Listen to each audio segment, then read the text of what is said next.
बिस्मिल्लाहिर्रहमानिर्रहीम और अस्सलाम वालेकुम। 5 अप्रैल और पाकिस्तान में हफ्ते की शाम।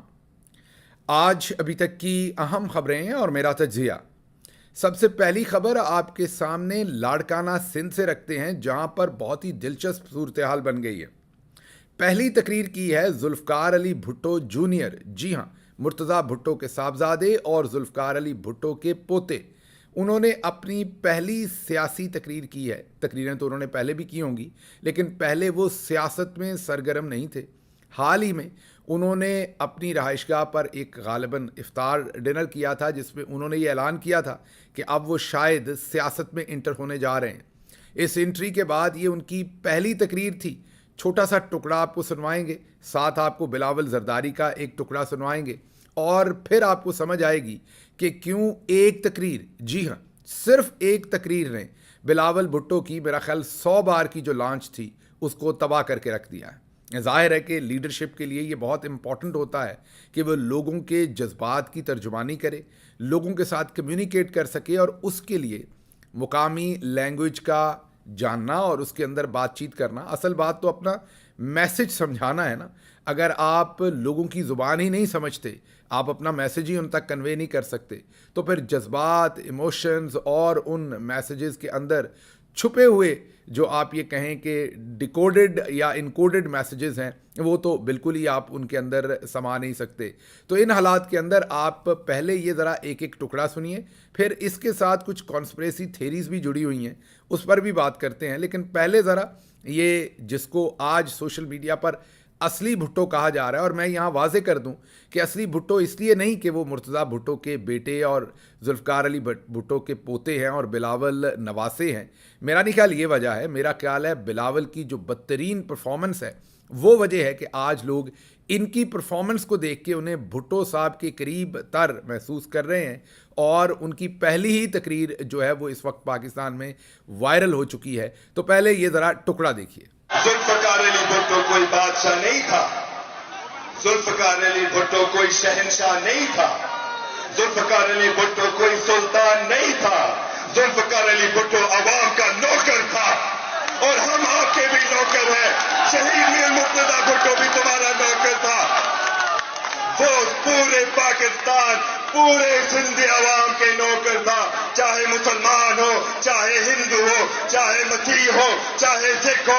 हम तुम्हारे हैं, हम आपके खिदमत देने वाले हैं, हम आपके गाजी हैं, हम आपके खादिम हैं, और हम अपने आखिरी सांस तक तुम्हारे लिए लड़ते रहेंगे। नारे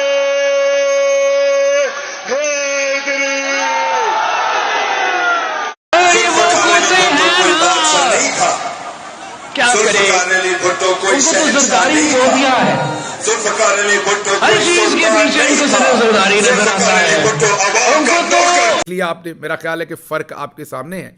मुझे मज़ीद इस पर कुछ कहने की ज़रूरत नहीं है, लेकिन बात इतनी सीधी और सादा नहीं है। बात इससे ज़रा थोड़ी सी गंभीर है, मैं यही कह सकता हूँ। इसके अंदर एक कॉन्स्पिरेसी थेरी भी है। अब उस कॉन्स्पिरेसी थेरी पर अगर ओवरली या आप कहें कि बहुत आगे जाकर यकीन कर लिया जाए तो ये बहुत बड़ी ज़्यादती होगी जुल्फ़कार अली भुट्टो जूनियर के साथ। कॉन्स्पिरेसी थेरी क्या चल रही है? कॉन्स्पिरेसी थेरी ये चल रही है कि बिलावल जरदारी की जनरल आसिम मुनीर तमगा इम्तियाज़ मिलिट्री के साथ नहीं बन रही, और मरियम नवाज़ को भी खदशात हैं कि बिलावल जरदारी आने वाले वज़ीर आज़म के कैंडिडेट हो सकते हैं। और क्योंकि इमरान खान के साथ तो इनके मुज़ाकरात हो नहीं सकते, अगर फॉर्म 47 की हुकूमत भी आने वाले वक्त में बनानी है तो पीपल्स पार्टी के साथ मिलकर ही बनानी पड़ेगी। अब अगर बिलावल जरदारी मरियम नवाज़ को अपनी वज़ीर आज़म नहीं मानेंगे और उनके साथ इल्हाक नहीं करेंगे या ख़ुद वज़ीर आज़म बनने की कोशिश करेंगे, तो इन हालात में मरियम नवाज़ के लिए वज़ीर आज़म बनना आने वाले वक्त में मुश्किल होगा। तो अब जो कॉन्स्पिरेसी थेरी, ये मैं ख़बर नहीं कह रहा, इसलिए मैंने बार बार वर्ड कॉन्स्पिरेसी थेरी कहा है, इसको ख़बर के तौर पे मत लीजिए, मेरा तज्जिया भी नहीं है। ये वो थेरी है जो इस वक्त पाकिस्तान के मीडिया में और सोशल मीडिया में चल रही है। मैं आपके सामने महज नरेट कर रहा हूँ।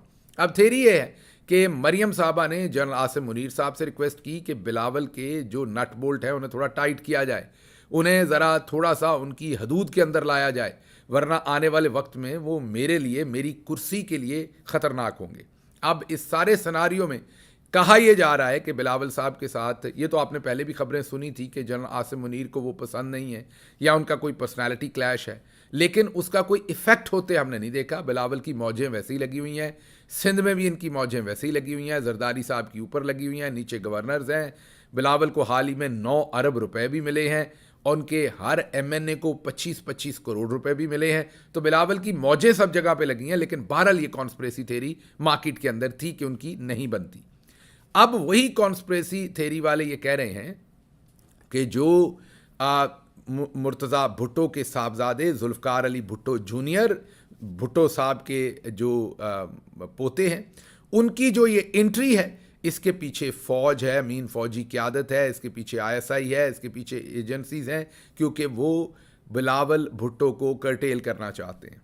अब 1 मिनट के लिए इस कॉन्स्पिरेसी थेरी को साइड पे रख देते हैं। सबसे पहले तो इस चीज़ को तय कर लेते हैं कि क्या जुल्फ़कार अली भुट्टो जूनियर के आने से बिलावल भुट्टो को कोई नुकसान होगा। तो उसका सीधा सा जवाब है बिल्कुल होगा, और बहुत बड़ा होगा। बिलावल भुट्टो क्योंकि ना ही बॉडी लैंग्वेज में और ना ही स्पोकन लैंग्वेज में प्रॉपर तरीके से अपने वोटर के साथ कम्युनिकेट कर सकते हैं।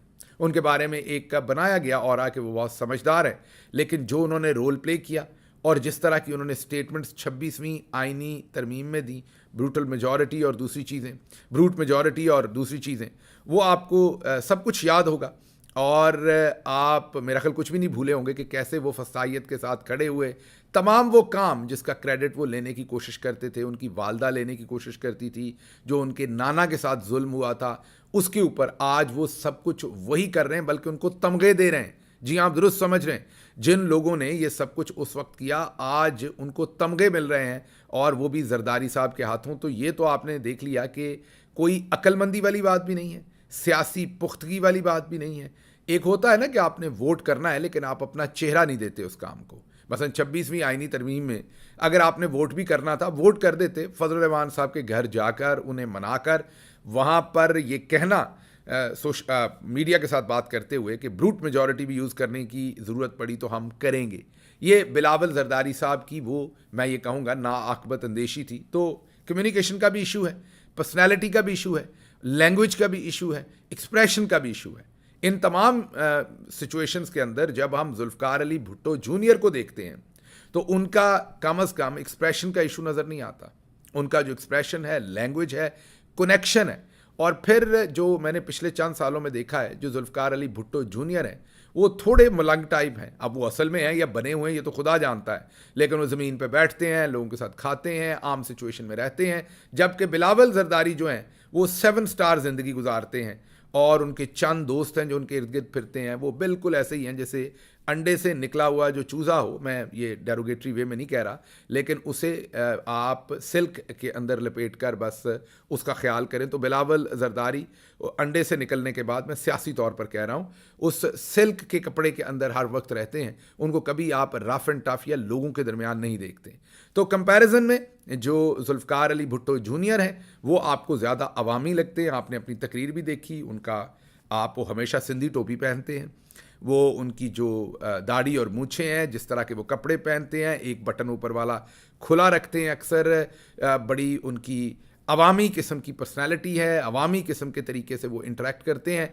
तो मुझे बिलावल जरदारी को वो चारों शाने सियासी मैदान में, अनलेस कि वो कोई हमाकतें करें या लॉन्च ही अपनी उनकी दुरुस्त ना हो, और मुझे वो चित करते हुए नज़र आते हैं। एक और उनको एडवांटेज है, पाकिस्तान का जो सोसाइटी है उसमें पोते को नवासे से ज़्यादा वारिस समझा जाता है। ये अब एक अलग काम है कि भुट्टो के ख़ानदान में भी जो है वो पोते होने के बावजूद नवासा जो है वो जो ओनरशिप है पार्टी की, एक प्लॉट की तरह, एक मिल की तरह, एक दुकान की तरह वसीयत पर लेकर बैठा है। दूसरी तरफ नवाज शरीफ के ख़ानदान में भी अब मरियम नवाज़ ने वो विरासत ले ली, हालांकि उनके बेटे थे।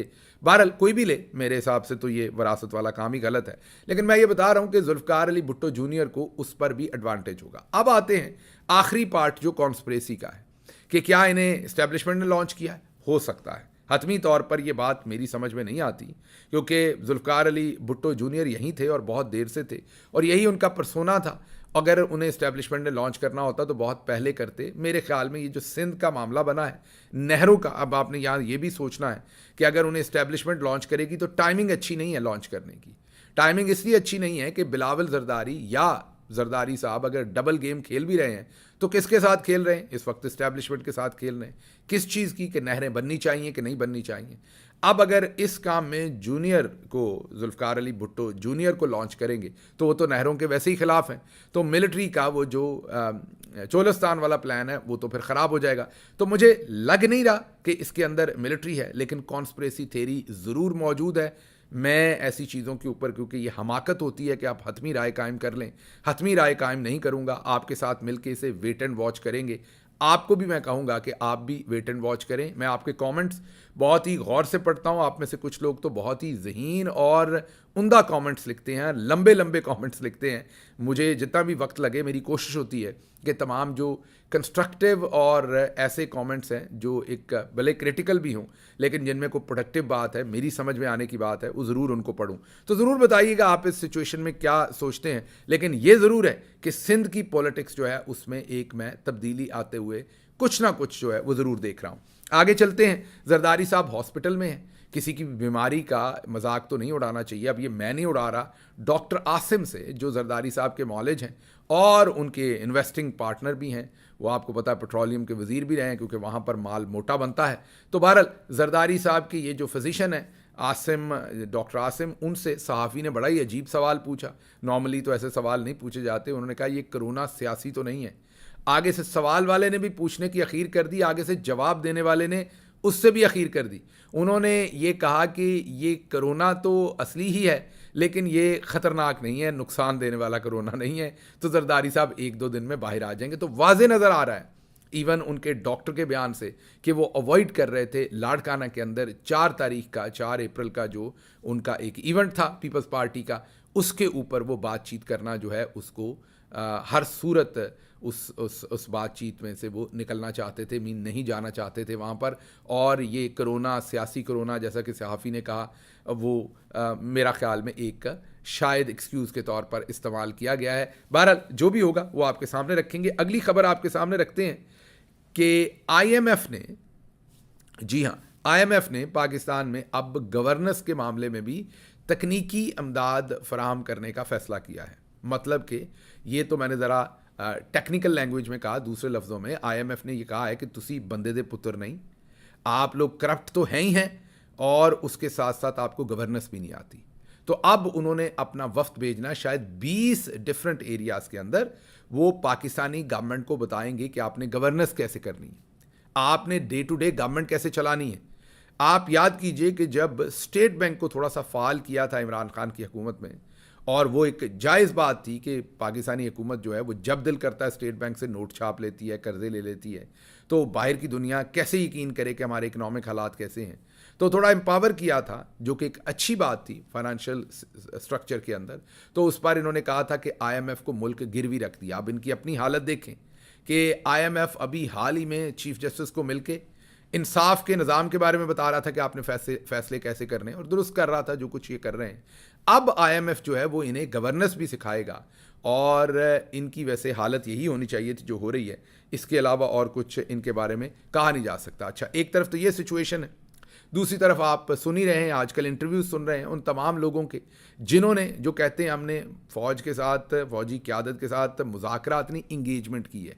इंगेजमेंट मतलब मंगनी की है, आपने समझ से बाहर है। मतलब हम इंगेजमेंट करने हमने डॉक्टर्स भेजे हैं, हमने मुज़ाकरात करने नहीं भेजे। मीन आप एक इंसान से गलती हो जाए तो उसका आसान हल होता है कि इंसान माने कि मैंने ये गलत किया है, और अगर आप किसी को धोखाधड़ी करने में भी इन्वॉल्व हो जाएं तो तब भी मान लें और आगे चलें। ये क्या बात कि आप उसके ऊपर मुसर हैं और बार बार एक ही बात कर रहे हैं कि मुज़ाकरात नहीं, एंगेजमेंट है। अब ये हैरानी की बात है कि खुद ही बता रहे हैं कि इमरान खान जो है, आप बता रहे हैं कि अक्टूबर और नवंबर में 5 दफ़ा अस्करी टाउटों के साथ मिल चुके हैं। अब आपके इस बताने से मुझे समझ नहीं आ रहा कि आप इमरान खान की इज़्ज़त में इजाफा कर रहे हैं या कम कर रहे हैं। मेरे हिसाब से तो कम कर रहे हैं। मुझे नहीं पता ये खबर दुरुस्त है कि नहीं है, मैं ये नहीं कह रहा कि वो मिले हैं, मेरे ख्याल में तो ये दुरुस्त नहीं होगी खबर। लेकिन अगर ये दुरुस्त भी है और आप अपने आप को इमरान खान के खैर ख्वाह कह रहे हैं, तो आप ज़रा खुद अपने दिलो दिमाग में सोचें कि आप ये कह के कि वो अक्टूबर नवंबर में अस्करी टाउट्स के साथ मिल रहे थे, आप पूरी मूवमेंट को फ़ायदा दे रहे हैं या नुकसान दे रहे हैं। अच्छा चले, 1 मिनट के लिए मान लेते हैं कि मुलाकातें हुई और आपने एंगेजमेंट की, तो उसके बाद आपने हासिल क्या किया अभी तक? ये इसका मतलब आप ही ने बंदे मरवाए वो सारे 26 नवंबर के। मीन आपकी इंगेजमेंट के आपने मरवाए का मतलब आपकी इंगेजमेंट के बाद मारे गए, वो इतने बंदे शहीद किए गए, पार्टी के साथ जो कुछ किया गया, मुलाकातें नहीं करवाई गई, मीडिया, सोशल मीडिया के लोगों को उठा लिया गया, सहाफ़ियों को, ये सब कुछ फिर आप क्या करवा रहे थे, किस तरह इस चीज़ के लिए एंगेजमेंट कर रहे थे। फिर तो और भी चीज़ें वाजे हो गई कि आप जनरल्स के साथ मिलके बी टीम के तौर पर उनकी गेम खेल रहे हैं कि आप एक तरफ मुज़ाकरात करेंगे, दूसरी तरफ वो थ्रैशिंग करेंगे, तबाही करेंगे, और अभी भी वही जारी है। एक तरफ आप मुज़ाकरात कर रहे हैं, दूसरी तरफ वो ख़ानदान की मुलाकातें नहीं होने दे रहे। अगर आपकी पहुंच इतनी ऊपर है तो आप अलीमा खानम साहबा की ईद पर मुलाकात तो करवाते। अगर आपकी पहुंच इतनी ऊपर है तो आप इमरान खान साहब को घर का खाना ही दिलवा देते। लेकिन आप ज़रा गौर कीजिए कि एक तरफ यह और अब दूसरी तरफ मैं आपको बताता हूं क्या कुछ हो रहा है। दूसरी तरफ सिंध में एक गवाले ने, जी हाँ गवाला, सांगड़, सिंध का शहर सांगड़, वहाँ पर एक गवाले ने, दूध देने वाले ने कहा कि इमरान खान एक ईमानदार आदमी है। इस पर सियासी मुखालफन, पीपल्स पार्टी के लोगों ने, मुखालफिन ने उसको पुलिस को फ़ोन करके पुलिस से उठवा दिया। अब पुलिस ने कहा इस पर तो पर्चा नहीं बन सकता, कि इसने कहा इमरान खान ईमानदार आदमी, इस पर क्या पर्चा दें। तो फिर उस पर जाली मोटरसाइकिल चोरी का मुकदमा डालकर उसे हवालात में बंद कर दिया। अब एक तरफ आप इंगेजमेंट कर रहे हैं, दूसरी तरफ आवाम अगर ये भी कह देती है कि इमरान खान ईमानदार है तो उनके साथ ये सलूक किया जा रहा है। आगे सुने, आपकी एंगेजमेंट अगर थी तो मुझे समझ नहीं आता कि आप कोई पपियां जफियां डालने जाते एंगेजमेंट में, कोई काम ही करवा लेते उनसे, और कुछ नहीं था। ये जो 26 नवंबर, जिससे पहले आप कह रहे थे आपकी 5 मुलाकातें हो गई, जिससे पहले आप डॉक्टर्स को भेज रहे थे पाकिस्तान में कि इमरान खान को समझाएं।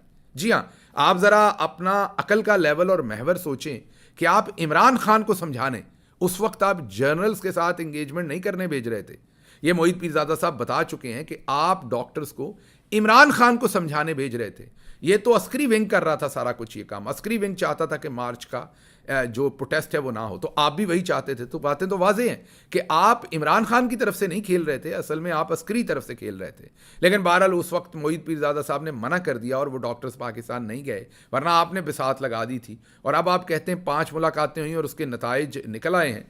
अब आज अगला नतीजा जो आपको एंगेजमेंट के थ्रू ये तो हैंडल करवाना चाहिए था, वो ये है कि नवंबर एहतजाज, जी हाँ 26 नवंबर के एहतजाज में जो पीटीआई के वर्कर्स गिरफ्तार हैं, वो 700-600 के करीब तो पिछले चंद दिन तक वो जेल में थे। अब नंबर शायद थोड़ा सा कम हो गया हो, कुछ की ज़मानतें हो गई हों, लेकिन बड़ी तादाद में अभी तक लोग जेलों में कैद हैं। उनमें से पीटीआई के 88, जी हाँ 88 वर्कर्स को आज इंसदाद दहशतगर्दी की अदालत ने 4 रोज़ा रिमांड में दे दिया है। इससे पहले 4-5 महीने वो रावलपिंडी के मुकदमात के अंदर जेल भुगत रहे थे। फिर जब उनकी उसमें ज़मानत हुई तो इस्लामाबाद की पुलिस ने इस्लामाबाद के मुकदमात में उन्हें नामजद कर दिया। पहले शनाख्त परेड के लिए उन्हें भेज दिया गया, ईद बेचारों ने इस चक्कर में गुजारी, और उसके बाद अब उनका 4 दिन का रिमांड भी दिया गया है। अब अगर ये आपकी इंगेजमेंट है और उसके ये नताइज हैं कि जो आम गरीब वर्कर है जो सिर्फ एहतजाज के लिए निकला, आप उसके लिए बात नहीं कर सके, और ये वर्कर भी ज़्यादा केपी से है, इसमें ज़्यादा तादाद, तो आप खुद ही अपनी अदाओं पर गौर करें, फिर हम इस पर क्या कह सकते हैं। इस पर सहाफ़ी हैं वकास अहमद, जो ड्रॉप साइट में लिखते भी हैं, आपको याद होगा, साइफ़र का मतन हो या उसके बाद की जो खबरें हों, या इवन जो 26 नवंबर को कत्लो गारत हुई, उसको भी ड्रॉप साइट ही दुनिया में वाहिद जरीदा है जिसने पूरी तफसील से उसमें डिफरेंट इंटेलिजेंस एजेंसीज, ISI का रोल क्या था, फ़लाँ का रोल क्या था, पूरी तफसील के साथ उन्होंने इसमें बयान किया था। वकास अहमद कहते हैं कि जब भी ओवरसीज़ पाकिस्तानियों के पास कोई मजबूत पोजीशन आती है, फ़ौजी इस्टेब्लिशमेंट मुज़ाकरात का राग अलाप कर इसका असर कम करने की कोशिश करते हैं। किसी से भी मुज़ाकरात नहीं होने चाहिए सवाए इमरान खान के, क्योंकि इमरान खान जेल में बैठे हैं, वही इस वक्त रिप्रेजेंटेटिव हैं, मेन वही लीडर हैं, उनसे मुज़ाकरात होने चाहिए। अगर इन्हें बात करनी है तो इमरान खान से करें। जो भी इसके ख़िलाफ़ मशवरा देता है या इस सारे मामले को कमज़ोर करता है, वो या तो कमज़ोर है या गद्दार है। गद्दारी का लफ्ज़ चले मैं इस्तेमाल नहीं करता, लेकिन ये ज़रूर है कि वो टाउटगिरी ज़रूर कर रहा है, क्योंकि असल मुज़ाकरात तो सिर्फ़ और सिर्फ इमरान खान से होने चाहिए और कोई अमेरिका से गए हुए टाउट्स के साथ नहीं। वो डायरेक्टली मुज़ाकरात होने चाहिए जनरल आसिम मुनीर के साथ। अच्छा, फिर शहजाद अकबर साहब ने भी एक बहुत ही उम्दा वीलॉग किया, उनका वीलॉग भी देखा करें, अच्छा वीलॉग करते हैं शहजाद अकबर भी, एक अच्छा इजाफा है वो भी वीलॉग की दुनिया में। तो उन्होंने अपने वीलॉग में ये बताया है कि जो साहब जो हमारे ही रैंक एंड फाइल से हैं, उन्होंने एक इंटरव्यू में कहा कि दोनों तरफ मिसट्रस्ट है। ये शहजाद अकबर साहब ने बहुत अच्छा एक्सप्लेन किया है कि जब उनसे पूछा गया कि मुज़ाकरात कैसे आगे बढ़ेंगे या क्या मामला है, तो उन्होंने कहा इमरान खान और आसिम मुनीर दोनों तरफ मिसट्रस्ट है। तो शहजाद अकबर साहब ने दुरुस्त क्लास ली है कि आप ज़रा बताइए कि कौन सा मिसट्रस्ट है। आसिम मुनीर साहब को तो ज़्यादा से ज़्यादा यही इल्ज़ाम है ना कि उन्हें DGISI की पोजीशन से इमरान खान ने हटाया था। अब ये तो बहुत सारे लोगों को बहुत सारे लोग हटाते हैं।